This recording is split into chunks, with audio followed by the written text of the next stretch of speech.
Recording on થઈ ગયું છે. મંગલાચરણથી શરૂઆત કરીએ. ઓમ નમો ભગવતે વાસુદેવાય. ઓમ નમો ભગવતે વાસુદેવાય. ઓમ નમો ભગવતે વાસુદેવાય. ઓમ અજ્ઞાનતિમિરાન્ધસ્ય જ્ઞાનંજનશલાકયા ચક્ષુરુન્મિલિतं येन તસ્मै શ્રીગુરુવે નમઃ. श्रीचैतन्यमनोभीष्टं स्थापितं येन भूतले स्वयं रूपं कदा मह्यं ददाति स्वपदान्तिकं. वन्देऽहं श्रीगुरु श्रीयुतपदकमलं श्रीगुरुन् वैष्णवानं च. श्रीरूपं साग्रजातं सहगणरघुनाथान्वितं तं सजीवं साद्वैतं सावधूतं परिजनसहितं श्रीकृष्णचैतन्यदेवं श्रीराधाकृष्णपादान् सहगणललिता श्रीविशाखान्विताश्च. हे कृष्ण करुणा सिंधु दीनबंधु जगतपते गोपेश गोपिकाकांत राधाकांत नमस्तुते. तप्त कांचन गौरांगी श्री राधे वृंदावनेश्वरी वृषभानुसुते देवी प्रणमामि हरिप्रिय. वाञ्छाकल्पतरुभ्यश्च कृपा सिन्धुभ्यः च पतितानां पावनेभ्यो वैष्णवभ्यो नमो नमः. नमो विष्णुपादाय कृष्णपृष्ठाय भूतले श्रीमते भक्तिवेदांत स्वामिनिति नामिने. नमस्ते सारस्वती देवे गौरवाणी प्रचारिणे निर्विशेष शून्यवादी पाश्चात्य देशतारिणे.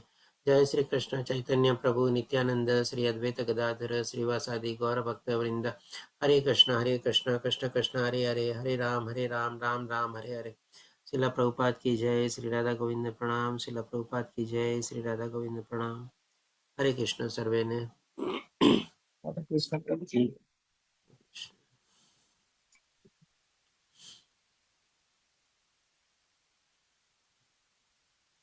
हरे कृष्ण दर्शन माता जी. हरे कृष्ण मित प्रभु जी. हरे कृष्ण वेडू प्रभु जी के माता जी कौन छे? हरे कृष्ण प्रभु जी।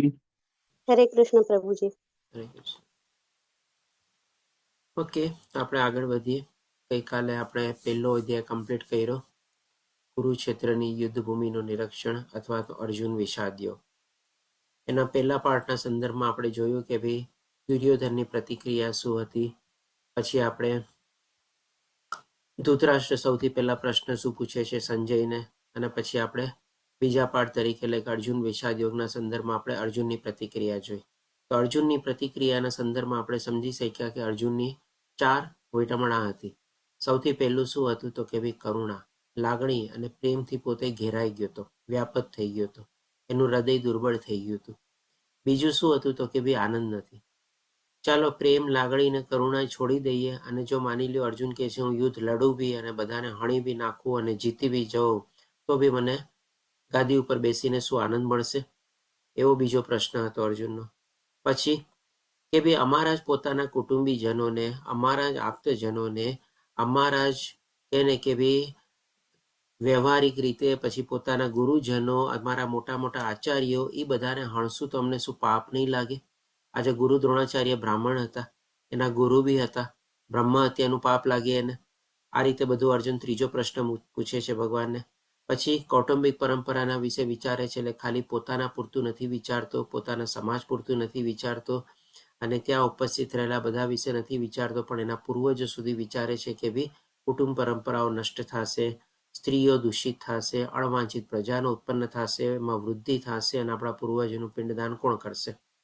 આ રીતે અર્જુનના 4 પ્રશ્નો હતા. તો આપણે જોયું તો કે ભાઈ આપણે પણ કહીએ ને આજની તારીખમાં આવા 4 પ્રશ્નોથી આપણે ઘેરાયેલા છીએ. આપણને પણ લાગણી, પ્રેમ, કરુણા બધા પ્રત્યે હોય છે. આપણા માતા પિતા પ્રત્યે, આપણા પત્ની પ્રત્યે, આપણા બાળકો પ્રત્યે, આપણા કર્મચારીઓ પ્રત્યે, આપણે કહી શકીએ કે આપણા ઓફિસના કલીગો પ્રત્યે, કે આપણા કસ્ટમર કે ગ્રાહકો, બધા પ્રત્યે આપણને થોડું ઘણું કંઈક ને કંઈક ભલે એમાં સ્વાર્થ રહેલો હોય તેમ છતાં પણ લાગણી, પ્રેમ ને બધું રહેલું હોય છે. પછી આપણને પણ થાય છે કે બીજો હું આટલું બધું કરું છું અને આટલું બધું કર્યા હોવા છતાં પણ લોકો મને કેવું બતાવે છે, કેવું મારું અપમાન કરે છે, કેવા મારા વિશે ધારે છે, કેવા મારા કટુ વચનો વાપરે છે. આપણા મનમાં આવી રીતે ઘણીવાર દુઃખ નથી થતું. તો આટલું બધું કરીને શું ફાયદો? શેનો આનંદ મળ્યો મને? કાંઈ તો ન મળ્યું. પછી આપણે પણ એ બધું કરવા માટે ખાલી ક્યારેક આપણે ખોટા કાર્યમાં પ્રવૃત્ત થઈએ છીએ, પાપ કર્મ આપણે કરીએ છીએ. અને કૌટુંબિક પરંપરાઓના સંદર્ભમાં પણ આપણે જાણીએ છીએ કે ભાઈ કોક માનીએ છીએ, કોક નથી માનતી, કોકમાં આપણે દંડવત પ્રણામ સૌને માતાજી, કોકમાં સુધારો વધારો કરીએ છીએ ને બધું હોય છે. એટલે કે આપણી પણ જો જીવનના સંદર્ભમાં આપણે વિચારીએ તો અર્જુનની સ્થિતિમાં જો આપણે પોતાની જાતે મૂકીએ તો અર્જુનના જે પ્રશ્નો હતા બધા આપણને વ્યાજબી લાગે. અને એ ટાઈમમાં જે અર્જુનના પ્રશ્નો હતો આજની તારીખમાં પણ કળિયુગમાં આપણા એ જ પ્રશ્નો બધા ઉભેલા છે. હવે જોઈએ કે ભગવાન આગળ જ્ઞાન શું આપે છે. પણ હજી અર્જુને શરણાગતિ લીધી નથી. આપણે આ બીજો અધ્યાય જે છે જેનું નામ આપણે ગીતાનો સાર તરીકે કહીએ છીએ. બે રીતે આપણે અધ્યાયનું નામ છે ગીતાનો સાર. પહેલો તો શું, અર્જુનના જે કાંઈ પણ પ્રશ્નો હતા અને શરણાગતિ લીધા પહેલા હજી અર્જુન કહે છે કે ભાઈ હું તો કન્ફ્યુઝ છું, મારે જીતવું કે આ યુદ્ધ લડવું કે ન લડવું, અને લડવું તો શું કામે લડવું, અને એનાથી અમે જીતથી ફાયદો થશે કે અમે હારી જશું તો એ લોકોને ફાયદો થશે. એટલે કે આવું કન્ફ્યુઝન અથવા તો વિટંબણા હતી અથવા તો અસમંજસ હતું. અને પછી જ્યારે શરણાગતિ લે છે તમારે, એટલે કે શરણાગતિ લીધા પછી અર્જુનના બધા પ્રશ્નોનો ભગવાન જવાબ આપે છે. એટલે કે એ સેન્સમાં આપણે ગીતાનો સાર કહીએ છીએ.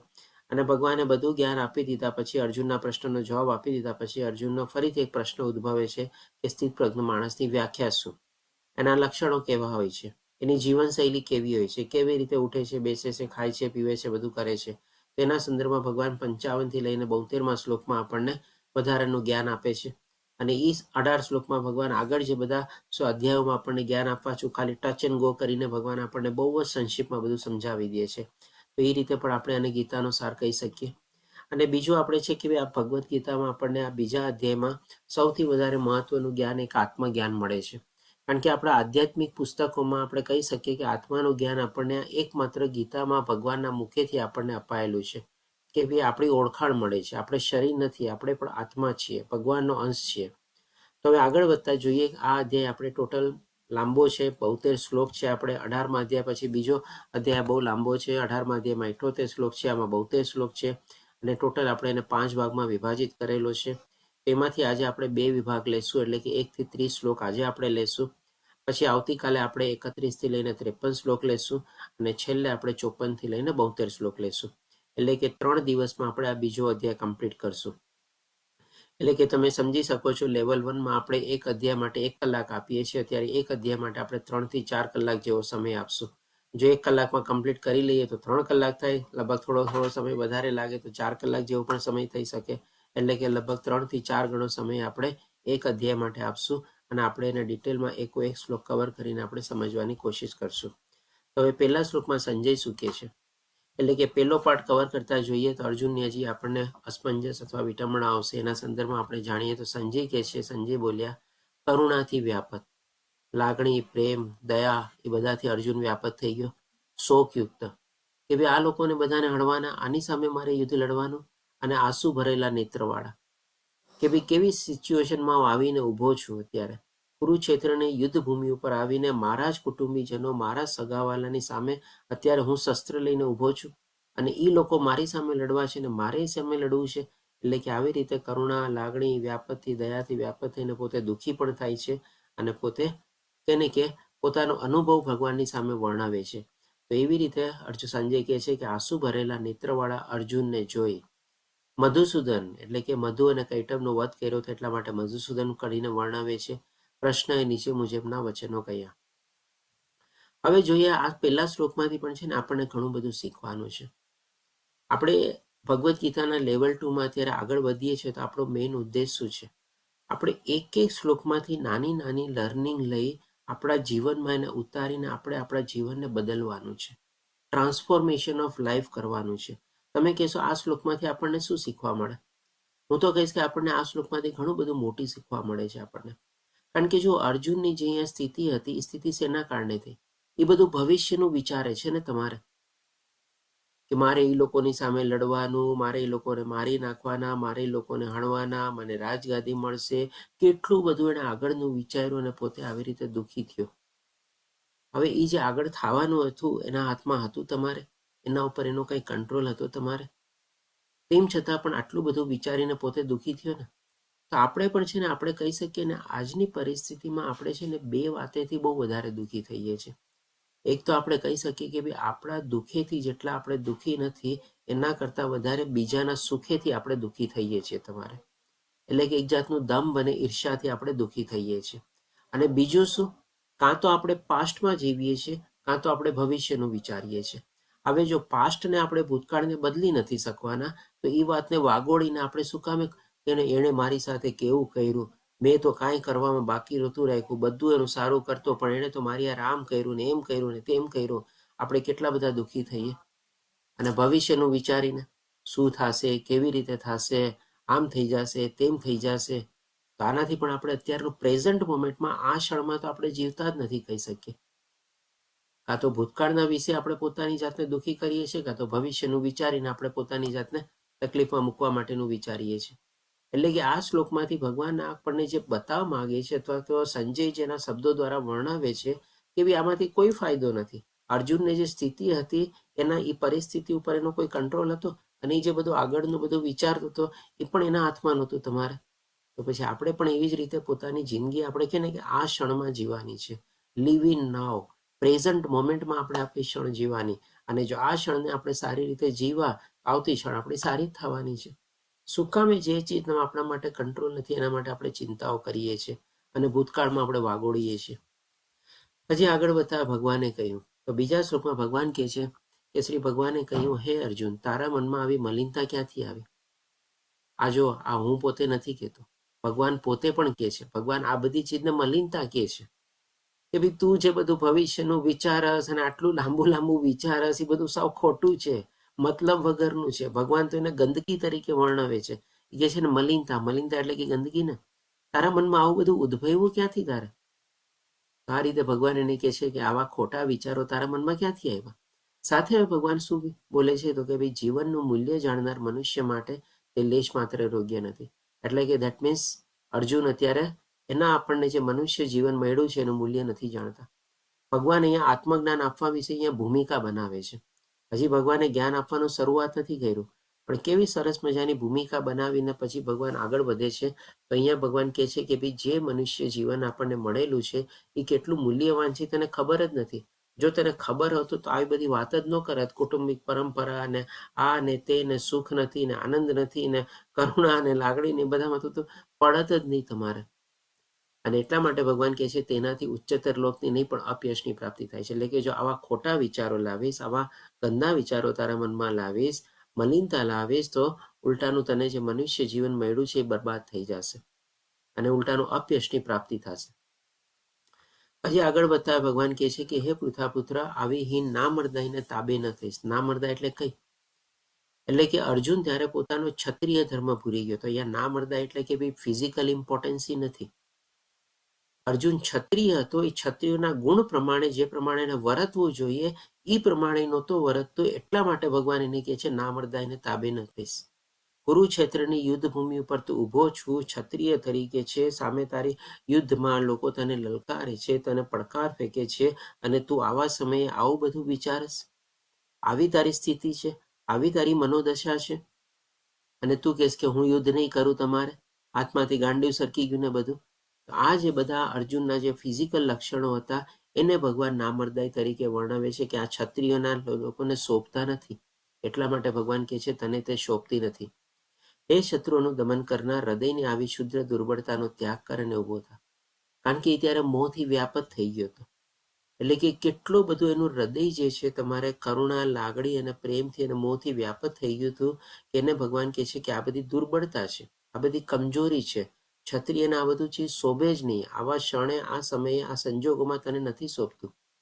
આના સંદર્ભમાં પણ આપણે બહુ સરસ મજાની લર્નિંગ આપણને જોવા મળે. આપણે જો અલગ અલગ પરિસ્થિતિમાંથી પસાર થતા હોય, એક જ દિવસમાં પણ અલગ અલગ સંજોગો, પરિસ્થિતિ આપણે સામે આવતા હોય તમારે, ક્યારેક આપણે કઠણ થવું પડે, ક્યારેક આપણે બહુ લાગણીવશ થવું પડે, ક્યારેક આપણે ન્યુટ્રલ થવું પડે. તો જે પ્રમાણે આપણી સામે પરિસ્થિતિ હોય, જે પ્રમાણે સંજોગો હોય, જે પ્રમાણે વાતાવરણ હોય, એ પ્રમાણે આપણે છે ને વર્તન કરવું જોઈએ. ભલે લોકો આપણને કહે કે ભાઈ આ તો ક્ષણે ક્ષણે તમારે બદલાય છે તમારે, પણ સ્થિતિ પ્રમાણે આપણે એડજસ્ટ થવું પડે તમારે. એના પ્રમાણે જો આપણે આપણી રિજિડતા રાખીએ અને આપણે કે ના આમ જ થવું જોઈએ ને એમ જ થવું જોઈએ ને હું તો આમ જ કરું ને મારું મન તો માનતું નથી, મને સોંપતું નથી, હું આમ નહીં કરું, તેમ નહીં કરું, એ રીતે ન થઈ શકે. અર્જુન ભગવાનનો ભક્ત હતો, બરાબર છે, પણ ભક્ત તરીકે હવે જ્યારે એની સામે આવી પરિસ્થિતિ આવી ત્યારે એણે શું કરવું જોઈએ? આજે ભગવાન પણ તો કુરુક્ષેત્રની રણભૂમિ ઉપર ઊભા છે ને, ત્યારે કે પોતાની બાલ્યાવસ્થા યાદ કરીને તમારે કે રમવા જાય કે બધું કરે. તમારે પરિસ્થિતિ, સંજોગ અને જે પ્રમાણે આપણે હોય લોકો એ પ્રમાણે આપણે બધું વર્તન કરવું જોઈએ. એટલા માટે અહીંયા ભગવાન એને બે ચીજ બતાવે છે કે આવી નામર્દાય તને સોંપતી નથી અને આવી દુર્બળતાનો ત્યાગ કર. જ્યારે જે પ્રમાણે હોય પરિસ્થિતિ પ્રમાણે આપણે વર્તન કરવું પડે. હવે આગળ વધતા અર્જુન કહે છે, હજી અર્જુન માનતો નથી. તો શું કહે છે ચોથા શ્લોકમાં? અર્જુને કહ્યું, હે શત્રુઅંતા, હે મધુસૂદન, હું આ યુદ્ધમાં ભીષ્મ તથા દ્રોણ જેવા પૂજનીય પુરુષો પર બાણોથી વળતું આક્રમણ કેવી રીતે કરીશ? હજી ભગવાનને સમજાવવાની કોશિશ કરે છે કે ભી ભીષ્મ પિતામહ મારા કેટલા પૂજનીય છે, મારા કેટલા આદરણીય છે, એના ખોળામાં તો હું રમ્યો છું. ગુરુ દ્રોણ જે મારા ગુરુ છે, જેણે મને આ શિક્ષા બધી આપી, કેટલા બધા મહાન વ્યક્તિઓ છે. આની સામે હું લડું છું? આની સામે એ લોકોના ઉપર ઘા કરું, એ લોકોના ઉપર તીર ચલાવું, એ લોકો પર આક્રમણ કરું? હા ભાઈ, પરિસ્થિતિ છે તો કરવું પડે તમારે, એમાં કાંઈ ઓલું નથી તમારે. કે ને આપણામાં બધી ચીજોનો આપણે ત્યાગ પણ કરવો પડે અને બધી ચીજો અપનાવવી બી પડે આપણે. હવે આના સંદર્ભમાં પણ ભગવાન આગળ વધતા કહે છે. તો ભગવાન કહે છે અર્જુન કહે છે 5મા શ્લોકમાં, જેઓ મારા ગુરુજનો છે એવા મહાપુરુષોને હળીને જીવવા કરતા ભીખ માગીને જીવવું વધારે સારું. એટલે કે ભાઈ ડેફિનેટલી ગુરુ દ્રોણાચાર્ય એમના ગુરુ હતા, એમની પાસેથી બધી શિક્ષા પ્રાપ્ત કરેલી હતી. હવે સ્થિતિ જે પ્રમાણે આવી તો કે ગુરુનો બી ત્યાગ કરવો જોઈએ. ગુરુ કહે ને કે ભાઈ 2 સ્થિતિમાં અથવા તો 2 પરિસ્થિતિમાં આપણે ગુરુનો ત્યાગ કરાય. આજે ગુરુ પોતે જ્યારે પદભ્રષ્ટ થાય તમારે, અથવા તો ઈ પોતે એના આચરણમાંથી પોતે ભ્રષ્ટ થાય અથવા તો પતિત થાય, ત્યારે પણ આપણે ગુરુનો ત્યાગ કરાય. અને બીજી પરિસ્થિતિ શું આવે? જ્યારે ગુરુ આપણને આપણા સ્વધર્મનું ઉલ્લંઘન કરવાનું કહે ને, ત્યારે પણ આપણે ગુરુનો ત્યાગ કરાય. આજે જેમ કે બલિ મહારાજે પણ શુક્રાચાર્યનો એના આદેશોનો ત્યાગ કર્યો હતો. કારણ કે બલિ મહારાજને ગુરુ શુક્રાચાર્ય શું કહે છે કે ભાઈ આ તો તમારી પાસે તને ખબર નથી 3 પગલામાં શું કરી લેશે તમારે. પણ રાજા તરીકે જ્યારે કોઈ બ્રાહ્મણ એની પાસે દાન માંગવા આવે અને જેણે પોતે કમિટ કરી દીધું હોય તમારે, તો પછી એમાંથી પાછું ન હટાય તમારે. તો બલિ મહારાજે કીધું હોવા છતાં પણ બલિ મહારાજ જે છે શુક્રાચાર્યનો ત્યાગ કરે છે. અને ભગવાન વામનદેવને નથી ખબર હોતી, શુક્રાચાર્ય એમને ચેતવે છે, તેમ છતાં પણ શું કહે છે, ના ભાઈ એકવાર મેં વચન આપી દીધું છે, હવે હું પાછો નહીં હટી શકું. એટલે કે ભાઈ પોતે ગુરુનો ત્યાગ કરે છે અને ભગવાનને કહે છે કે ભાઈ ઠીક છે, તમે ચાલો 3 પગલામાં તમારે જે જોતું હોય તમે લ્યો. એટલે કે આ 2 સ્થિતિમાં ગુરુ જ્યારે પદભ્રષ્ટ થાય ત્યારે પણ આપણે એનો ત્યાગ કરી શકીએ. એટલે કે ગુરુનો ત્યાગ પણ આપણે કરી શકીએ. અત્યારે અર્જુન એના સ્વધર્મ નિભાવવા માટે ઊભો હતો. સામે ગમે તે હોય નથી જોવાનું એને, તમારે ગુરુ હોય કે ગમે તે, પોતાના સ્વધર્મમાં જો એને કોઈ અટકાવે અથવા રસ્તામાં આવે તો એની સામે બાણ છોડવાના હતા, યુદ્ધ કરવાનું હતું તમારે. પણ અર્જુન તો શું કહે છે કે ભાઈ એની માટે બદલે હું ભીખ માગીને પણ જીવું તો વધારે સારું. અહીંયા ભીખ માગવાનો મતલબ શું? કે ભાઈ પૈસા ટકાની ભીખ નથી માગવી, પણ કે ભાઈ જ્ઞાનની ભીખ માગવાની છે. કે ભાઈ ચાલો હવે હું મારું જીવન સુધારવા માટે કંઈક બીજો રસ્તો અપનાવીશ, યુદ્ધ છોડીને તમારે. એટલા માટે કે છે તેઓ ભલે દુન્વય લાભની ઈચ્છા રાખતા. એટલે કુરુ લોકોને હજી દુન્વય લાભ જોતું હતું, રાજસત્તા જોતી હતી, રાજ્ય જોતું હતું, મેળવેલું ગુમાવવું નહોતું, બધું જે હડપી લીધું હતું એને પોતાની પાસે રાખવું. તો આવી બધી નાના પ્રકારની બધી ઈચ્છાઓ હતી. તો પણ તેઓ ગુરુજનો છે અને જો તેમનો વધ થશે તો અમારી ભોગવવા યોગ્ય દરેક વસ્તુ રક્તરંજિત થઈ જશે. એટલે કીધું કે શું ભાઈઓને મારીને પોતે ગાદી ઉપર બેઠો છે? શરમ ન આવી તને? તારા ગુરુજનો ઉપર બાણ ચલાવતા તને, જેણે તને વિદ્યા શીખવી એને જ મારી નાખ્યા. લોકો તો બોલવાના જ છે આવું તમારે. અર્જુન જ કહે છે કે ભાઈ દરેક વસ્તુ રક્તરંજિત હશે. હજી આગળ 6થા શ્લોકમાં હજુ કન્ફ્યુઝન દર્શાવતા અર્જુન કહે છે કે અમે એ જાણતા નથી કે અમારા માટે સારું શું છે. તેમને જીતવા કે તેઓ દ્વારા જીતાઈ જવું. એટલે કે અહીંયા જે અર્જુનને કન્ફ્યુઝન થાય છે કે ભાઈ આ જો યુદ્ધ લડશું અને યુદ્ધમાં જો અમે જીતશું કે એ લોકો જીતશે, કોને ફાયદો થશે, કોને નુકસાન થશે, કોના માટે સારું છે, કોના માટે ગેરલાભ છે, એટલું મોટું કન્ફ્યુઝન એને થાય છે. અને હરે કૃષ્ણ ધીરજ પ્રભુજી, જો અમે ધૃતરાષ્ટ્રના પુત્રોનો વધ કરીશું તો અમને જીવિત રહેવાની ઈચ્છા થશે નહીં, કારણ કે ભાઈઓને મારીને બેસવાનું, છતાં તેઓ રણક્ષેત્રમાં અમારી સામે ઊભા છે. પરિસ્થિતિ તો ઈ જ છે ને, સંજોગ તો અત્યારે ઈ જ ઘડાણા છે ને કે ભાઈઓ અત્યારે એકબીજાની સામે આવી ગયા છે તમારે. એટલે તો મહાભારત છે. રામાયણ અને મહાભારતમાં ફરક શું છે તમારે? ત્યાગ ભાવના નથી, મારું મેળવવાની ભાવના છે.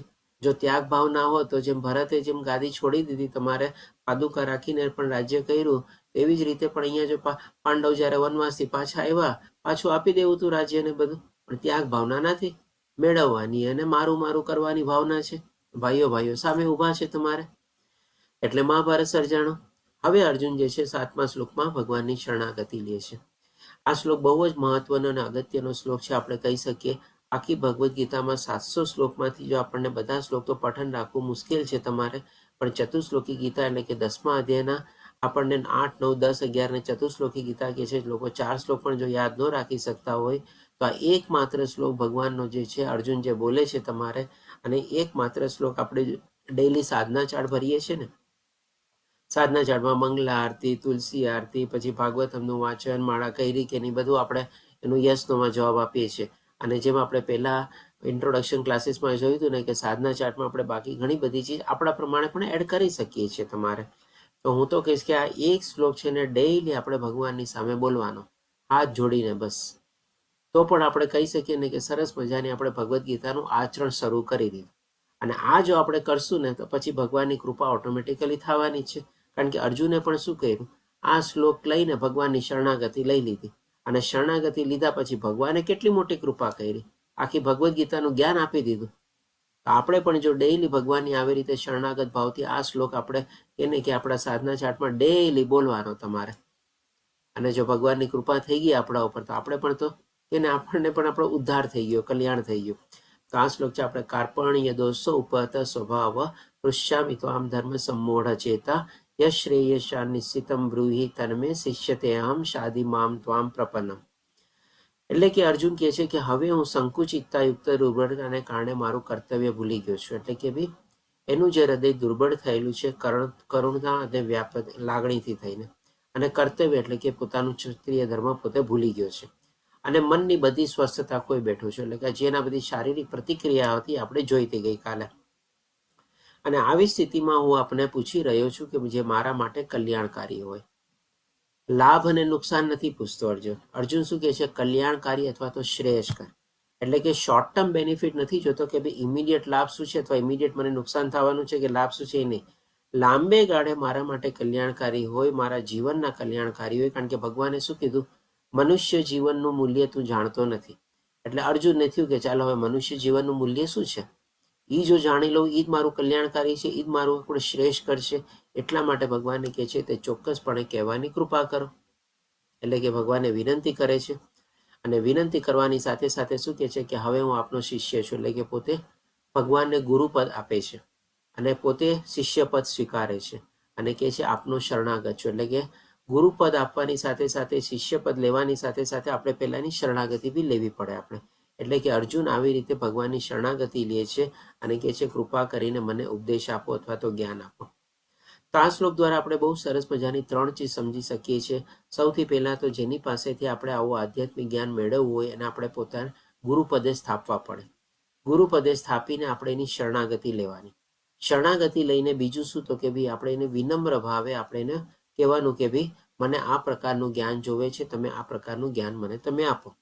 અને ત્રીજા લક્ષણ શું છે કે ભાઈ જ્ઞાન આપણને આપણી જો શિષ્યપદ સ્વીકારાઈ જાય, એ ગુરુપદ થઈને આપણને જ્ઞાન આપે, અને એ જ્ઞાનમાંથી આપણને કંઈક સમજણ ન પડે અથવા તો કંઈક વિટમણા ફરીથી આપણને થાય અથવા તો કોઈ પ્રશ્ન જાગે તો આપણે વિનયપૂર્વક આપણે પ્રશ્નો પણ પૂછવાના.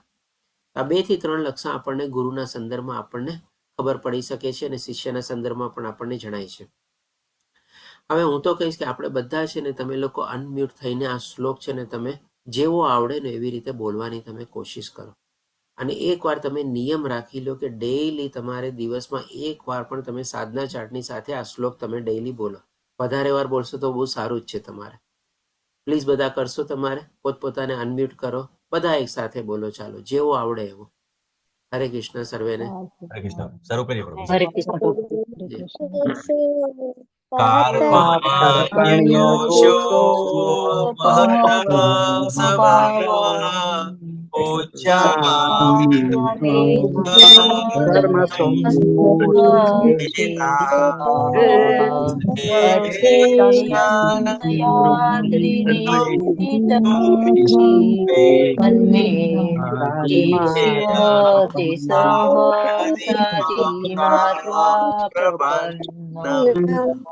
સરસ, ખૂબ ખૂબ ધન્યવાદ સર્વેને.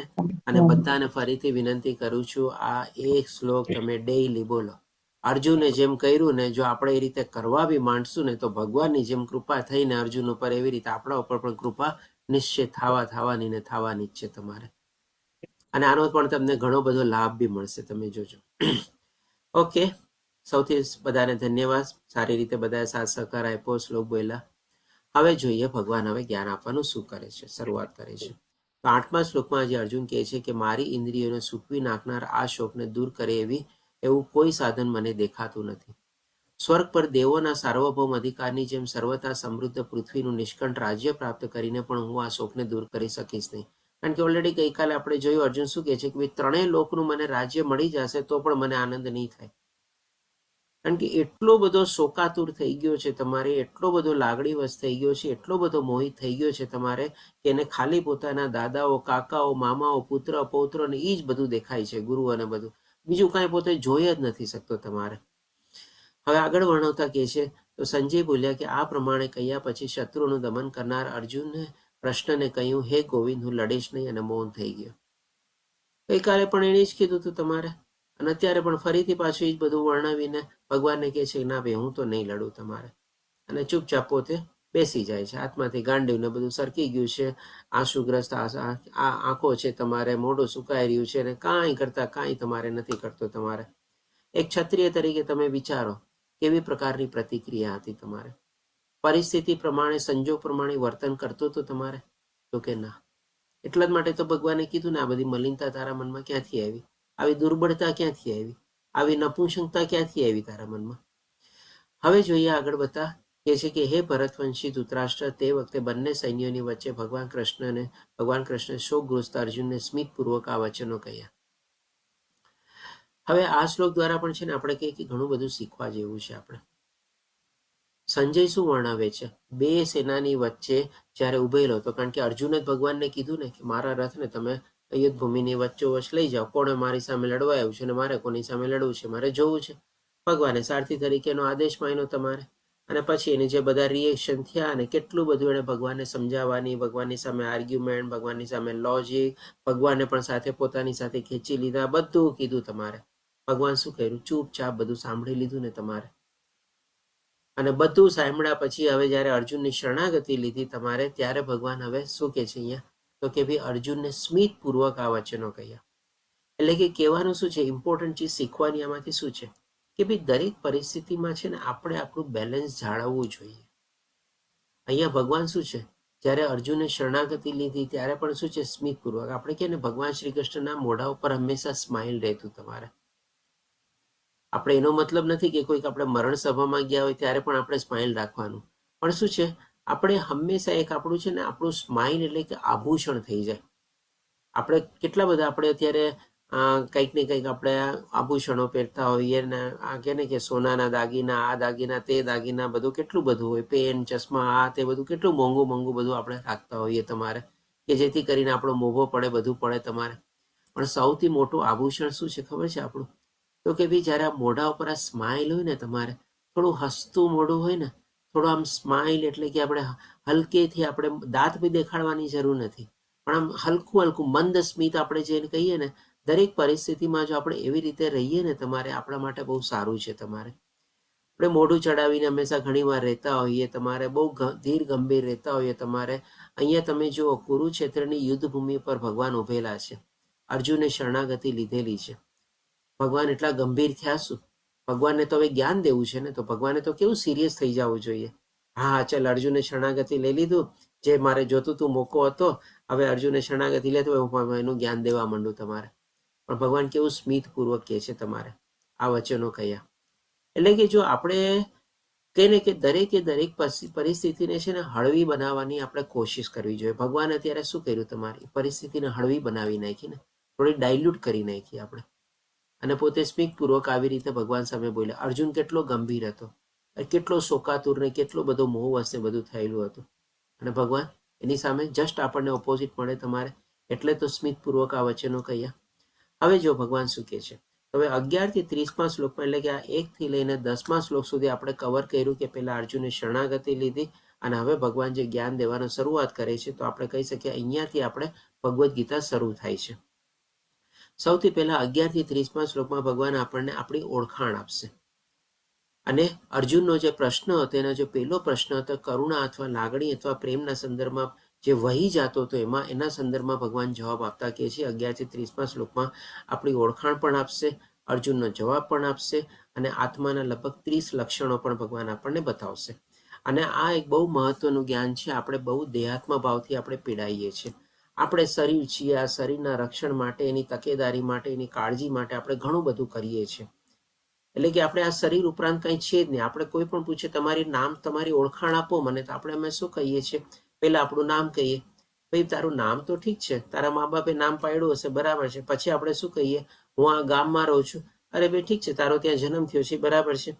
અમે આ કુળમાં છીએ, તો કે ભાઈ ઠીક છે, એ કુટુંબમાં તારો જન્મ ઈ છે. પછી આપણે કહીએ ભાઈ મારી ડિગ્રી આ છે, તો ઠીક છે ભાઈ તે થોડી ઘણી ડિગ્રીઓ પ્રાપ્ત કરેલી, બરાબર છે.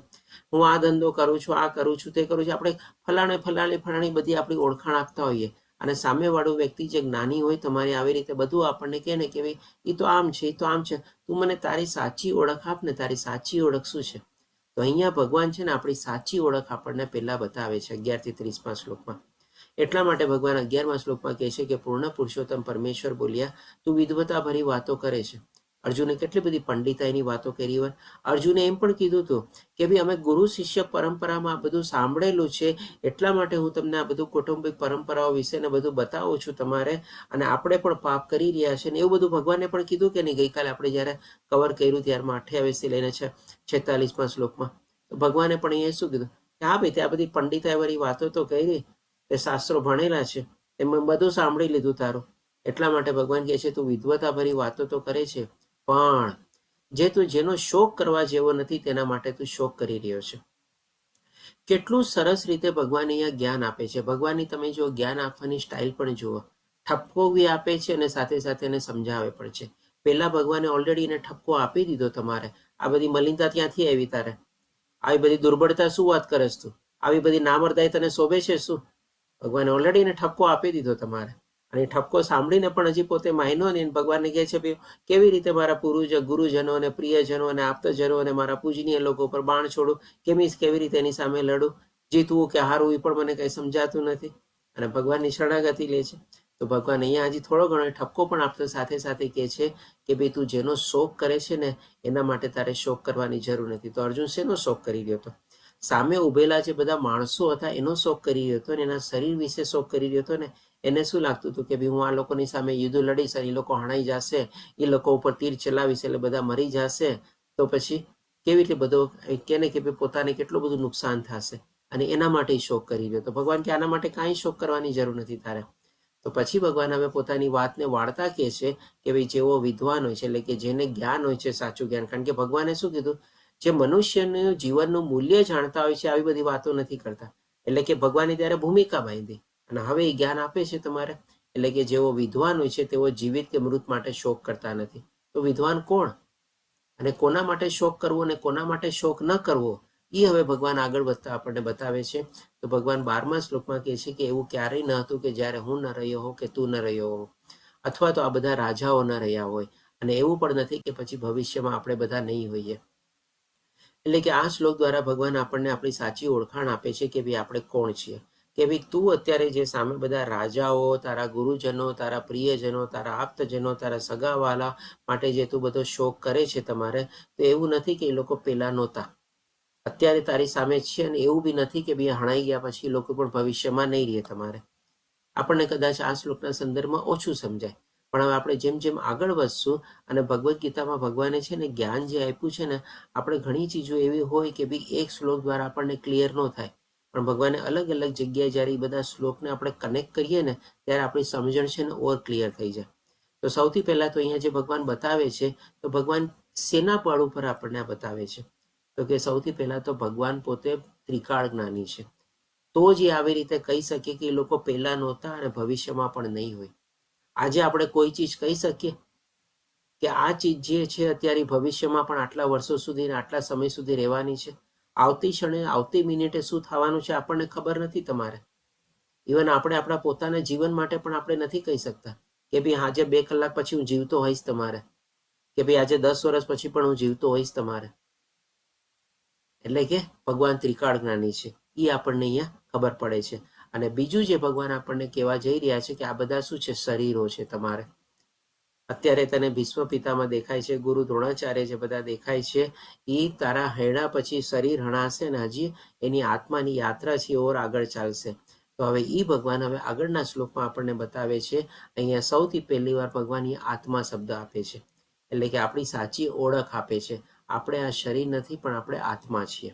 એટલે કે ભગવાન 13મા શ્લોકમાં કહે છે કે જેમ દેહધારી આત્મા, દેહધારી એટલે કે આપણે આ શરીર સમજીએ છીએ, અને આત્મા આ શરીરમાં બાળપણથી યુવાનીમાં અને પછી વૃદ્ધાવસ્થાથી સુધી સતત પસાર થાય છે.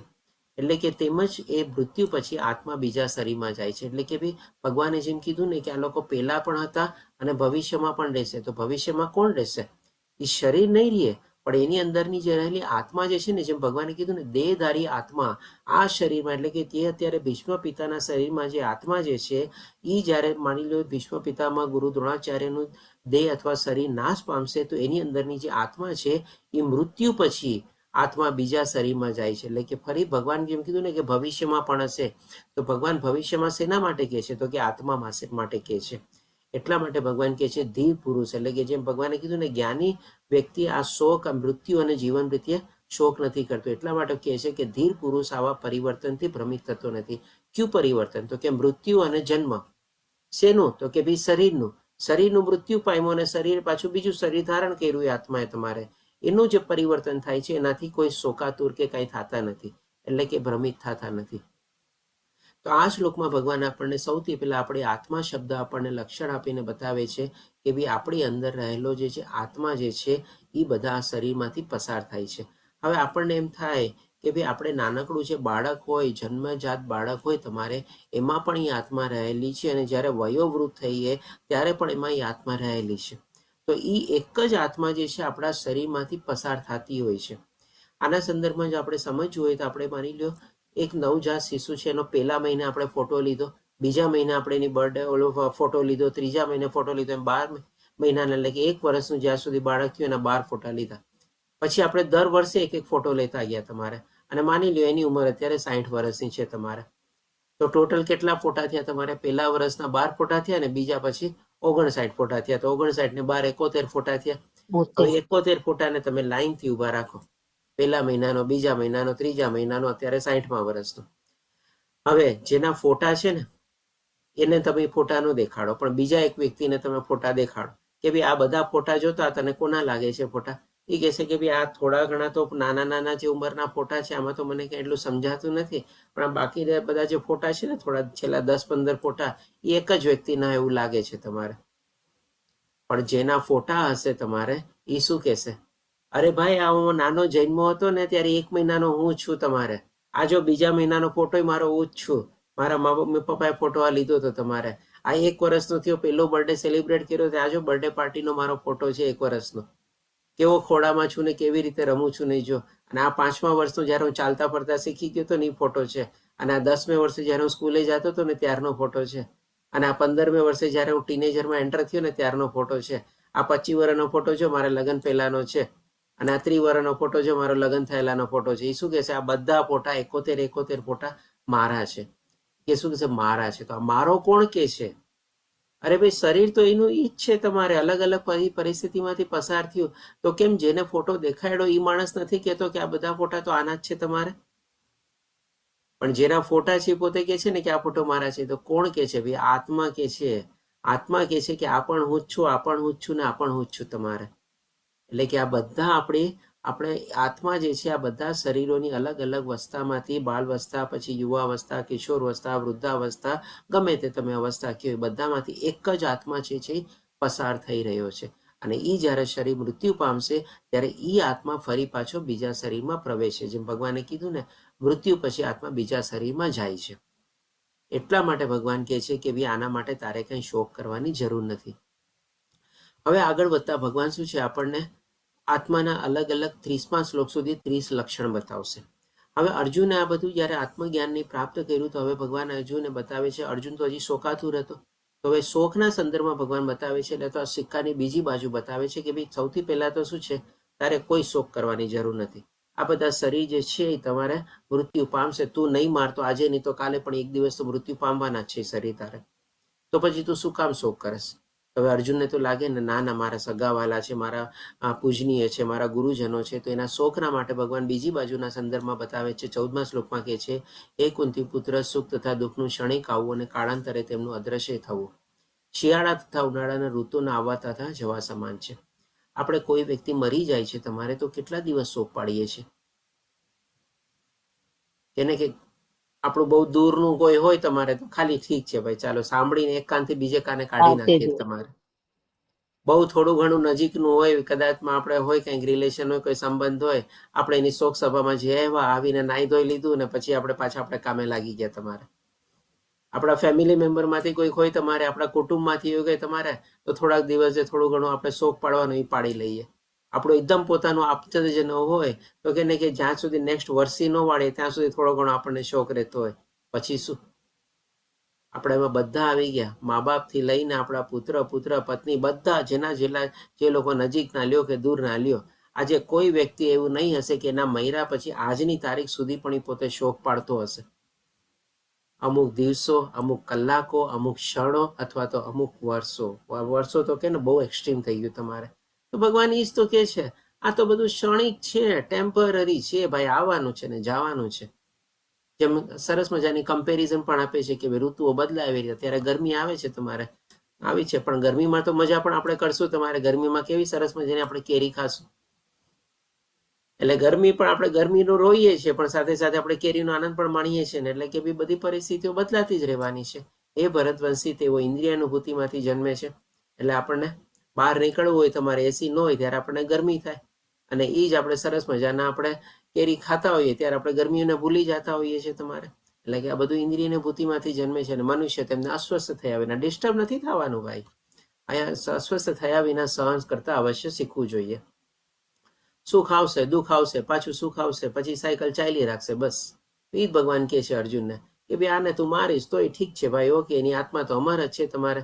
અને એ એવું બી નથી કે બી પરમાનન્ટ એનું શરીર છે. તારે તો શેના માટે સુખ, શેના માટે દુઃખ?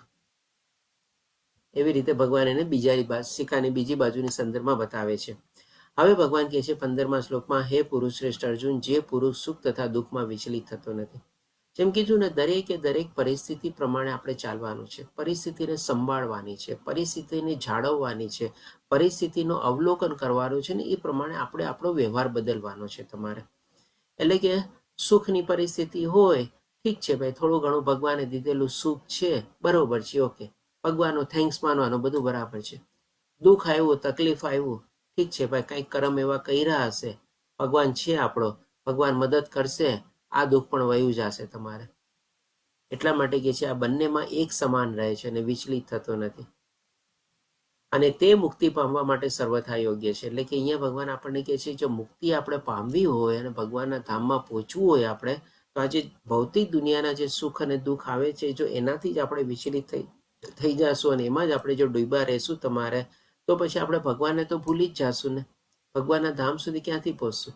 એના કરતાં બધી પરિસ્થિતિમાં, બધી સંજોગોમાં ભગવાનને આધીન થઈને આપણે જો આપણું જીવન જીવતા હોઈએ તમારે, તો ઓટોમેટિકલી આપણે મુક્તિ પંથ ઉપર આપણે આગળ વધીએ છીએ. હવે પછી ભગવાન આપણને 16મા શ્લોકમાં કહે છે કે સત્યના દ્રષ્ટાઓ એવા નિષ્કર્ષ પર આવ્યા છે. સત્ય કોણ? તો કે ભાઈ આત્મા એક જ સત્ય છે તમારે. એવા નિષ્કર્ષ પર આવ્યા છે કે અસત, એટલે કે આ ભૌતિક શરીર જે છે, ભૌતિક તત્વોનું બનેલું છે, ટેમ્પરરી છે, એનું કોઈ સ્થાયિત્વ નથી, એટલે કે પરમાનન્ટ નથી, ટેમ્પરરી જ છે. અને સત અથવા તો આત્માનું પરિવર્તન થતું નથી, એટલે કે અપરિવર્તનીય છે. અને આ અપરિવર્તન એટલે કેવી રીતે? જે માની લો નાના બાળકની આત્મા બીજી, વૃદ્ધાવસ્થાની આત્મા બીજી, તો કે ના, એક જ સેમ આત્મા. મનુષ્યની આત્મા બીજી, પ્રાણીની આત્મા બીજી, તો કે ના, એ પણ એક જ સરખી તમારે, એટલે કે એક સમાન છે. આ બધા કેરેક્ટરિસ્ટિક ફીચર ભગવાન આપણને આગળના શ્લોકોમાં બતાવશે. એટલે કે આ બંનેની પ્રકૃતિના અધ્યયન દ્વારા તેમણે આવો નિષ્કર્ષ કર્યો છે. એટલે કે જેના નિષ્કર્ષના સંદર્ભમાં, એટલે કે આ સ્ટડી કરેલું છે તમારે, બે ચીજનું કયું અધ્યયન કરેલું છે? તો કે ભાઈ આત્મા અને શરીર. આત્મા જે છે સત્ય છે તમારે, આત્મા કે અવિનાશી છે, અને આ ભૌતિક શરીર જે છે આપણે કહે છે કે ભાઈ અસત્ય અથવા મિથ્યા નહીં, પણ ભૌતિક તત્વોનું બનેલું છે, એટલે કે ટેમ્પરરી છે અથવા તો અસ્થાયી છે. હવે પછી ભગવાન આપણને 17મા શ્લોકમાં બતાવે છે કે જે સમગ્ર શરીરમાં વ્યાપક છે, તેને જ તું અવિનાશી જાણ, અને તે અવિનાશી આત્માનો નાશ કરવા કોઈ સમર્થ નથી. હવે આ ભગવાને અર્જુનને જ્ઞાન આપે છે, તેના સંદર્ભમાં આપે છે, કારણ કે ભગવાને શું કીધું કે ભાઈ ભૂતકાળમાં પણ હતા અને ભવિષ્યમાં પણ હશે. તો કોણ રહેશે? ભૂતકાળ અને ભવિષ્યમાં કોણ હતું અને કોણ રહેશે તમારે? તો કે આત્મા રહેશે. એટલે કે તું અત્યારે બાણ ચલાવીશ અને શરીર નાશ પામશે તમારે, કારણ કે શરીર તો અસત્ય છે. આગલા શ્લોકમાં જ કીધું ભગવાને આપણને. અને એ તો ભૌતિક તત્વનું બનેલું છે, નાશ પામવાનું જ છે. પણ એની અંદર રહેલો જે આત્મા જે છે તમારે, એ ભગવાન કહે છે કે આ આખા શરીરમાં વ્યાપક છે, અથવા તો તેને જ તો અવિનાશી જાણ. કારણ કે આત્માથી જ આપણું શરીર ચાલે છે. એટલા માટે ભગવાન કહે છે કે આત્મા બધી જગ્યાએ વ્યાપક છે. આજે જેમ કે આપણે આત્મા જે છે આપણા હૃદયમાં રહેલો છે, આપણે આ જ અધ્યાયમાં જાણશું આપણે. હવે આપણને માની લો કોઈ નાનકડો આપણે એક નખ કાપીએ ને, તમારે નખ કાપીને જરાક નખ વધારે કપાઈ જાય તો પણ આપણને જરાક લોહી નીકળે ને કેવું બધું દુખે છે તમારે. તો એ શેના કારણે થાય છે? કોઈ એક નાનકડું કે સોયની ટાંચણી પણ જેવું જરાક આપણને ક્યાંક વાગી જાય છે અથવા ઘસારો આવે છે તો પણ આપણને દુઃખ અને દર્દ ને બધું થાય છે ને. એટલે કે આત્મા ભલે આપણા હૃદયમાં રહેલો હોય, પણ એની શક્તિ જે છે આખા શરીરમાં છે. એટલા માટે ભગવાન કહે છે કે આ સમગ્ર શરીરમાં વ્યાપક છે. એવું નથી કે આત્મા હૃદયમાં છે તો ચાલો હૃદયના ધબકારા જ ખાલી આત્માથી ચાલે છે અને બાકી બધું બીજા ક્યાંક કોઈથી ચાલે છે. તો કે ના, એ આત્માથી જ તમારે બધું ચીજ ચાલી રહ્યું છે. એટલા માટે કહે છે કે આખા શરીરમાં વ્યાપક છે અને અવિનાશી છે.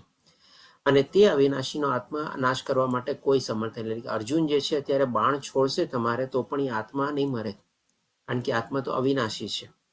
હવે આગળ વધતા ભગવાન અર્જુનને કહે છે કે અવિનાશી અમાપ, એટલે કે એને કોઈ માપી બી નથી શકતું તમારે, આપણે કહી શકીએ. અથવા તો અમાપનો સંદર્ભ એટલા માટે આપણે લઈ શકીએ કે ભાઈ એટલું સૂક્ષ્મ છે કે ભાઈ એને માપવું પણ છે ને બહુ ડિફિકલ્ટ છે આપણે. તેમ છતાં પણ આપણા શાસ્ત્રમાં એનો માપ કાઢીને આપણે સંદર્ભ દેવામાં આવેલો છે આપણે. તથા સનાતન જીવના ભૌતિક શરીરનો નાશ અવશ્ય થાય છે, માટે હે ભરતવંશી યુદ્ધ કર. એટલે કે શરીર તો આજે નહીં તો કાલે તો ગમે ત્યારે એક ને એક ક્ષણે તો મૃત્યુ પામવાનું ને પામવાનું જ છે. પછી ભલે ગમે તેનું શરીર હોય, મનુષ્યનું શરીર હોય કે પ્રાણીનું શરીર હોય કે ગમે તેના જીવ જીવાણુનું શરીર હોય, તમારે બધાનું શરીર એક ને એક દિવસે મૃત્યુ પામવાનું છે. પણ એની અંદર રહેલો જે આત્મા જે છે અવિનાશી છે અને કોઈ એને મારી બી શકતો નથી. એટલે તારા યુદ્ધ કરવાથી તું એમ નહીં સમજતો કે ભાઈ એનું શરીર નાશ પામશે તો એની અંદર રહેલો આત્મા પણ નાશ પામશે. તારે એને કાંઈ કરતા કાંઈ નથી થવાનું અને પાછો બીજા શરીરમાં પ્રવેશી જશે, એટલે કે પાછું ભવિષ્યમાં પણ રહેવાનો જ છે. હવે આગળ વધતા ભગવાન 19મા શ્લોકમાં કહે છે કે જે આ જીવાત્માને હણનારો સમજે છે તથા જે એને હણાયેલો માને છે તે બંને અજ્ઞાની છે. કારણ કે ભગવાને શું કીધું કે જે જ્ઞાની હોય છે એ આ શોક અને જીવન અને મૃત્યુ પ્રત્યે પોતે ચોકાતુર નથી થતો. તો એ જ ભગવાન અહીંયા બતાવે છે ફરીથી અર્જુનને કે ભાઈ જેને સાચું જ્ઞાન છે, ને સાચું જ્ઞાન શું કરે છે, એને આત્મજ્ઞાન થઈ ગયું છે કે ભાઈ હું શરીર નહીં પણ હું આત્મા છું, એ સાચું જ્ઞાન છે. તો અને જે નથી જાણતો એ અજ્ઞાની છે. તમારે એ અજ્ઞાની સમજે કે ભાઈ ચાલો આ શરીર તો આના લોકો આને માર્યો ને એટલા માટે મરી ગયો તમારે, અને ઓલા એને આમ માર્યો ને એટલે આ મરી ગયો તમારે. એટલે કે જે જીવાત્માને હણનારો સમજે છે ને હણાયેલો માને છે એ અજ્ઞાની છે તમારે.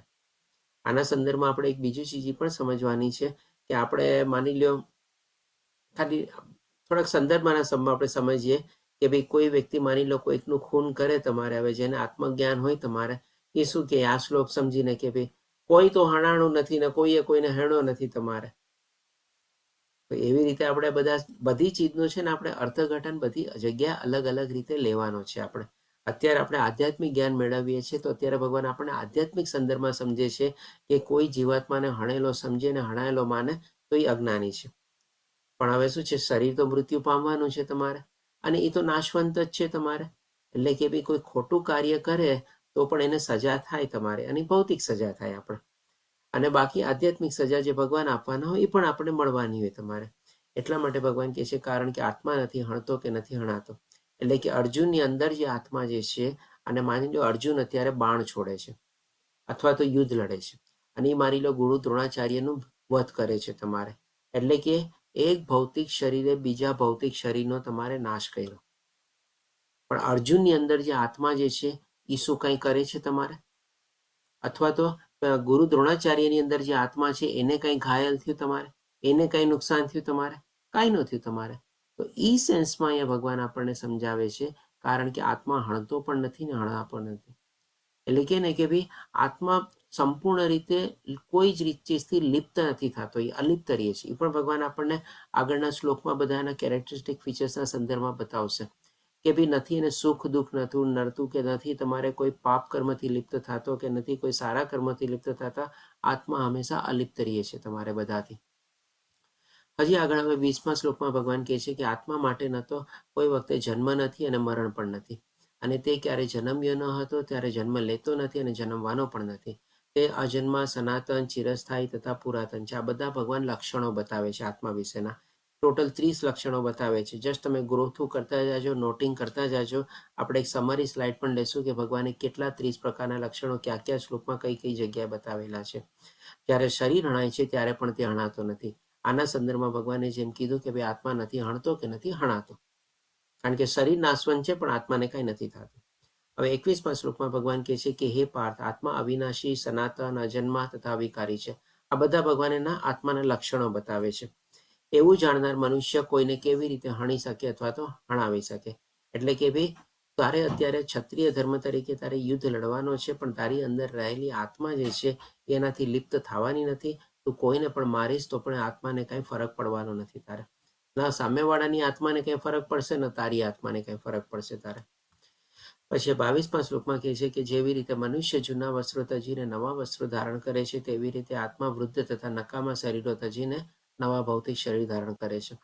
તો આ જે શરીર બદલે છે આત્મા, એની પ્રક્રિયાના સંદર્ભમાં ભગવાન અહીંયા બતાવે છે કે ભાઈ જેવા જેવા કર્મો હોય, જેવા જેવા ભાવો હોય, જેવા જેવા ગુણોનો પ્રભાવ હોય, જેવી જેવી ઈચ્છાઓ કરેલી હોય, એ પ્રમાણે ભગવાન આપણને એ આત્માને અલગ અલગ પ્રકારનો વાઘો પહેરાવે છે અથવા તો એને આવું શરીર ધારણ કરાવે છે. આપણે જેમ જૂના કપડાં થઈ ગયા હોય, કેમ ફાટી ગયા હોય અથવા તો ડિસ્કલર થઈ ગયા હોય, આઉટ ઓફ સાઇઝ થઈ ગયા હોય, તમારે કેવા આપણે કાઢી નાખીએ તમારે, અને નવા કપડાં ધારણ કરીએ છીએ. તો આત્મા પણ એ જ કરે. જૂનું શરીર થઈ ગયું હોય, ઘરડું થઈ ગયું હોય, તમારે નકામું થઈ ગયું હોય, હવે કામ એની જે આવડદાવ પૂરી થઈ ગઈ હોય તમારે, ત્યારે આત્મા પણ શું કરે? નવું શરીર ધારણ કરે તમારે. એટલે કે આપણે જેમ કપડાં બદલીએ છીએ એવી રીતે આત્મા પણ શું આવી રીતે અલગ અલગ વસ્ત્રો બદલે છે અથવા તો અલગ અલગ શરીરો ધારણ કરે છે. એના સંદર્ભમાં ભગવાન બતાવે છે. સુરેશ પ્રભુજી એટેન્ડન્સ લિંક મૂકી દીધી છે, તો બધાને વિનંતી એટેન્ડન્સ ભરી દે. હવે ભગવાન 23મા શ્લોકમાં બતાવે છે આગળ કે આત્માને ક્યારેય કોઈ શસ્ત્રથી કાપી શકતો નથી, તેને અગ્નિથી બાળી શકાતો નથી, પાણીથી ભીનો કરી શકાતો નથી, પવનથી સૂકી શકાતો નથી. આ ચીજ આપણે પહેલા લેવલમાં પણ સમજી ગયા હતા કે અર્જુન અત્યારે યુદ્ધભૂમિ પર ઉભેલો હતો, તો એને એમ લાગશે કે ભાઈ મારા શસ્ત્રોથી આત્મા છેદાઈ જશે અથવા તો આત્મા કપાઈ જશે, મારા શસ્ત્રોથી આત્મા ભીંજાઈ જશે, મારા શસ્ત્રોથી ઉડી જશે તમારે, અથવા તો અગ્નિ અસ્ત્ર ચલાવીશ તો આત્મા બળીને રાખ થઈ જશે. તો ભગવાન કહે છે આવું બધું કાંઈ નથી થવાનું. તારી પાસે એવું કોઈ શસ્ત્ર નથી કે શસ્ત્રથી આત્માને કાપી શકે, અથવા તો તારી પાસે એવું કોઈ શસ્ત્ર નથી કે એને બાળીને ભસ્મ કરી શકે, ભીંજાવી શકે અથવા તો ઉડાડી શકે હવામાં. પછી ભગવાન 24મા શ્લોકમાં કહે છે કે આ વ્યક્તિગત આત્મા અખંડ. અખંડ એટલે કે શું? એને ખંડિત ન કરી શકાય અથવા તો એના ટુકડા ન કરી શકાય તમારે. એટલે કે અલગ અલગ આપણે એને ડિવાઈડ ન કરી શકીએ. એટલા માટે ભગવાન કહે છે અખંડ તથા અદ્રાવ્ય. અદ્રાવ્ય એટલે કે શું? એને આપણે મેલ્ટિંગ પોઈન્ટ, જેમ કે આપણે કે ને કોઈ આત્માને કે ચાલો હું આત્માને ફ્રીઝ કરીને રાખી દઉં. જેમ અત્યારે બ્લડ બેંક હોય, આપણે બ્લડ ડોનેશન કરીએ તો એ લોકો ફ્રીઝિંગ કરીને બ્લડ ડોનેશનમાં રાખે ને બ્લડ બેંકમાં. પછી કોઈને જરૂર પડે ત્યારે બ્લડ આપી દે તમારે. તો ભાઈ ચાલો હવે આ શરીર મૃત્યુ પામ્યું છે, એની અંદર જે આત્મા નીકળી, ચાલ એને લઈને હું ફ્રીઝમાં રાખી દઉં તમારે, અને પછી પાછું મારે જે પ્રમાણે શરીર જોતું હશે એમાં પાછી આત્મા નાખી દઈશ. તો ભગવાન કહે છે કે અદ્રાવ્ય છે, એટલે કે એનો મેલ્ટિંગ પોઈન્ટ પણ નથી અને ફ્રીઝિંગ પોઈન્ટ પણ નથી તમારે, અને તેને બાળી શકાતો નથી, સૂકવી શકાતો નથી. તે ચિરસ્થાયી એટલે કે પરમાનન્ટ, સર્વત્ર વિદ્યમાન, બધી જગ્યાએ હાજરી છે એની. અને અવિકારી એટલે કે કોઈ પણ જેથી વિકાર નથી પામતો. સારા કર્મો, ખરાબ કર્મો, દુઃખ, સુખ, દુઃખ, ઠંડી, ગરમી, આ બધાથી આત્માને કાંઈ ફરક નથી પડતો તમારે. સ્થિર એટલે કે ભાઈ કોન્સ્ટન્ટ, જેમ કીધું ને કે બાલ્યાવસ્થાથી લઈને વૃદ્ધાવસ્થા સુધી તમારે એ સ્થિર રહે આત્મા એક જગ્યાએ, તો કે ભાઈ હૃદયમાં રહેલો છે અને સદા એક સમાન રહેનારો. એક સમાન એટલે કે ભાઈ જેમ કીધું ને મનુષ્યના શરીરમાં પણ એ જ આત્મા છે અને પ્રાણીમાં પણ એ જ આત્મા છે. હવે 25મા શ્લોકમાં ભગવાન કહે છે કે એ સુવિદિત છે કે આ આત્મા અદ્રશ્ય. અદ્રશ્ય એટલે કે શું? દેખાતો નથી આપણને, આપણે એને નરી આંખે જોઈ નથી શકતા. અચિંત્ય એટલે કે એના વિશે ગમે તેટલું આપણે જ્ઞાન મેળવીએ, કારણ કે એ સતચિત્ત આનંદરૂપી છે આપણે, એટલે કે એના વિશે આપણે જેટલું પણ જ્ઞાન મેળવીએ આપણા ચિંતનમાં સમાવી નથી શકાવાનું. અને અપરિવર્તનશીલ છે, એટલે કે અપરિવર્તનશીલ મતલબ શું? ચેન્જેબલ નથી કે ભાઈ ચાલો હવે અત્યારે આપણને શરીરમાં પહેલા હૃદયમાં આત્મા હતો, હવે આ હૃદયમાંથી હવે આત્મા નીકળીને આપણા લંગ્સમાં ગયો કે વાં ગયો કે અહીંયા ગયો, કેવી રીતે અપરિવર્તનશીલ નથી. અથવા તો માની લો મનુષ્યમાં આત્મા બીજો છે અને પ્રાણી જીવનમાં પાછો બીજા પ્રકારનો આત્મા હશે, એવું પ્રકારનું પણ નથી તમારે. જી અલકા માતાજી, આપનો ઇન્ટરેસ્ટ છે, શું કહો છો? પ્રભુજી, આપણે હાર્ટ ટ્રાન્સપ્લાન્ટ કરાવીએ તો આપણો આત્મા બદલી જાય? ના માતાજી, આત્મા ન બદલે. હાર્ટ ટ્રાન્સપ્લાન્ટ કરાવીએ ને તો બી આત્મા એનો ઈ જ રહે તમારે, આત્મા ન બદલે. કારણ કે જો હાર્ટ જે છે ને, હૃદય જે છે ને, એ તમારે ભૌતિક ચીજ થઈ ગઈ તમારે, અને આત્મા જે છે તમારે આધ્યાત્મિક છે તમારે. તો આના સંદર્ભમાં જો તમને દાખલા આપીને કહું, જ્યારે ઉત્તરાના ગર્ભમાં આપણે અભિમન્યુ હતો, આ અભિમન્યુ ઉપર અભિમન્યુ શું, આપણે પરીક્ષિત મહારાજ હતા. ઉત્તરા માતાના ગર્ભમાં પરીક્ષિત મહારાજ હતા. હવે જ્યારે અશ્વત્થામાએ માની લો બ્રહ્માસ્ત્ર છોડ્યું તમારે, ત્યારે ભગવાન શું કરે છે? તો કે ભાઈ ઉત્તરાના ગર્ભમાં પ્રવેશીને પરીક્ષિત મહારાજનું રક્ષણ કરે છે તમારે. એટલે કે એનું હૃદય માની લ્યો ત્યારે એ બ્રહ્માસ્ત્રથી નાશ પામ્યું, અને ભગવાને બીજું હૃદય આપ્યું. તેમ છતાં પણ આત્મા તો એનો ઈ જ રહ્યો ને તમારે. આપણે જસ્ટ એક કલ્પના કરવાની તમારે.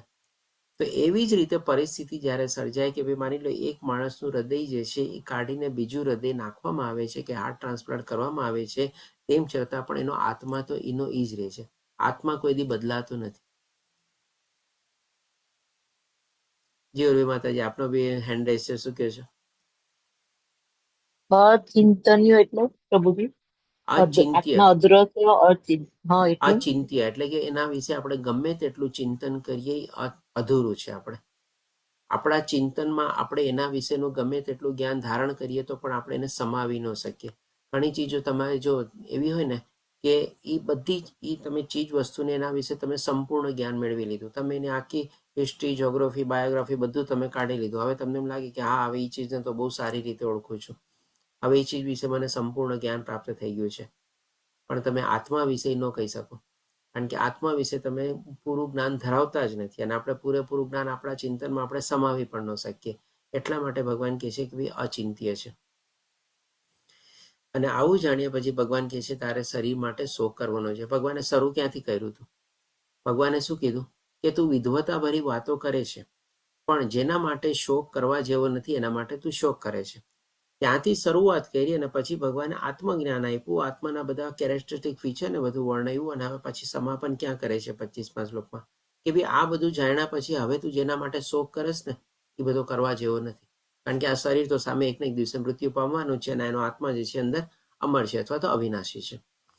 એટલે પછી 26મા શ્લોકમાં ભગવાન કહે છે કે મા બાવું જો તું એમ વિચારતો હોય કે આત્મા અથવા જીવના લક્ષણો સદા જન્મે છે અને હંમેશા માટે મૃત્યુ પામે છે, તો પણ તારે શોક કરવાનું કોઈ કારણ નથી.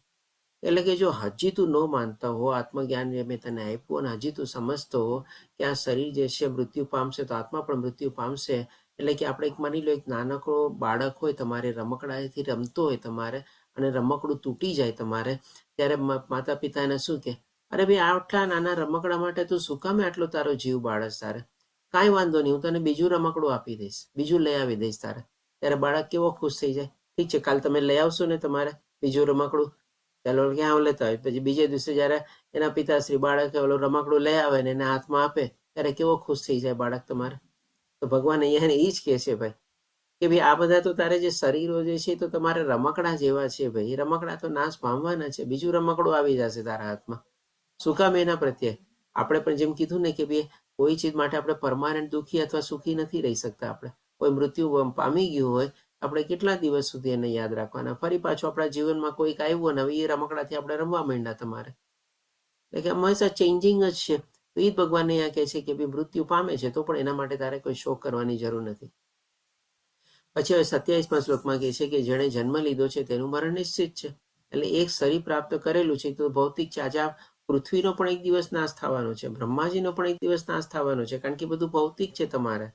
એ જ ભગવાન કહે છે કે જેને જન્મ લીધો છે એનું મરણ તો નિશ્ચિત છે, અને મરણ પછી તેનો પાછો પુનર્જન્મ પણ નિશ્ચિત છે. એટલે કે ભાઈ એને કે ભાઈ એક મૃત્યુ થઈ ગયા પછી એની ગતિ ત્યાં પૂરી નથી થતી. એ આત્મા એની સાથે ઘણું બધી ચીજો લઈને જાય છે તમારે. એ બધું આપણે આગલા અધ્યાયમાં પણ બધું જોશું તમારે. એના ભાવ, એના ગુણો, એના કર્મો, એની ઈચ્છાઓ, અને એ પ્રમાણે એને પાછું એક નવું શરીર મળે છે તમારે. એમ નહીં સમજવાનું કે ભાઈ આ શરીર મળ્યું છે, હવે આ શરીર નાશ પામશે એટલે પછી બાકી બધું પછી પૂરું તમારે. પૂરું નથી થવાનું. એટલા માટે ભગવાન કહે છે માટે જે નિવારી ન શકાય, શું ન નિવારી ન શકાય? તો કે ભાઈ મૃત્યુ ન નિવારી શકાય એવા તારા કર્તવ્ય કર્મ અંગે તું શોક કરે તે યોગ્ય નથી. એટલે કે ભાઈ તારે ક્ષત્રિય તરીકે તારે સામે જે ગુરુ હોય કે ભીષ્મ પિતામહ હોય કે ગમે તે હોય, એનું શરીર તો નાશવંત જ છે. પછી તું માર કે બીજું કોઈ મારે કે કાળ એને ગ્રસ કરી જાય, તમારે શું ફરક પડવાનો છે તારે? અને શું કામ એના માટે તું આટલો શોક કરસ ભાઈ? તારે ભગવાન એને એ જ કહે છે ને, તારે જે કરવાનું છે તું કર ને ભાઈ. તો ભગવાન 28મા શ્લોકમાં કહે છે કે બધા જીવો આરંભે અવ્યક્ત હોય છે. હવે આ ભગવાન શેના સંદર્ભમાં શું કહે છે કે એ જે આત્મા જે છે જ્યાં સુધી એને શરીર ધારણ નથી કર્યું ત્યાં સુધી અવ્યક્ત છે તમારે, અને મધ્યાવસ્થામાં વ્યક્ત થાય છે. મધ્યાવસ્થામાં વ્યક્ત એટલે કે માની લો હવે એને શરીર ધારણ કરી લીધું, તો એ શરીર જેમ જેમ પ્રોગ્રેસ થાય એ આત્મા પણ એની અંદર એ પ્રમાણે આગળ વધવાની છે તમારે.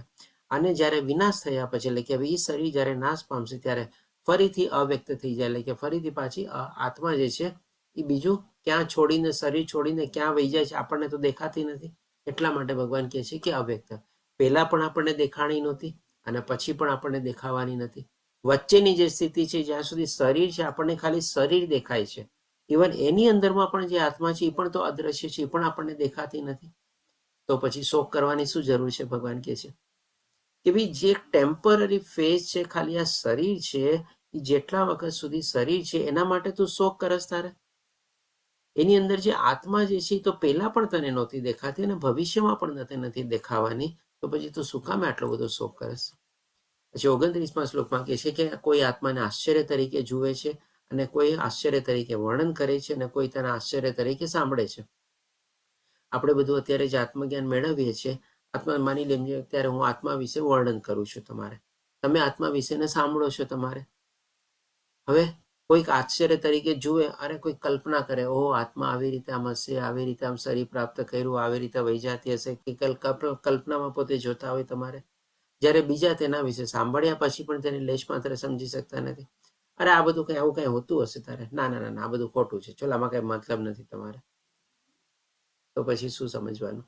ભગવાને કીધેલું જે જ્ઞાન જે તમારે જે છે એને કઈ ખોટું હોઈ શકે, મિથ્યા હોઈ શકે તમારે, પણ ઘણા લોકો નથી સમજી શકતા. એટલે કે ને કે આ આત્મજ્ઞાન જે છે ને ભગવાન જે આપણને પોતાના મુખેથી આ ભગવદ્ ગીતામાં આપે છે ને, એ જો આપણે સમજી શકીએ ને તો પણ આપણું કલ્યાણ થઈ જાય. કે ભાઈ આપણે શરીર નથી અને આ ટેમ્પરરી શરીર છે આપણે, ને આપણે આત્મા છીએ તમારે. એટલે ભગવાન હવે 30મા શ્લોકમાં કહે છે કે હે ભરતવંશી, શરીરમાં રહેનારો આત્મા સનાતન છે અને તેનો ક્યારેય વધ કરી શકાતો નથી. ભગવાનને પોતે કીધેલું, પોતાના મુખેથી કીધેલું આ ચીજ છે. તો પછી આપણે કેવી રીતે ન માની શકીએ કે ભાઈ આત્મા નામની કોઈ ચીજ છે જ નહીં તમારે? માટે તારે કોઈ પણ જીવ માટે શોક કરવાની જરૂર નથી.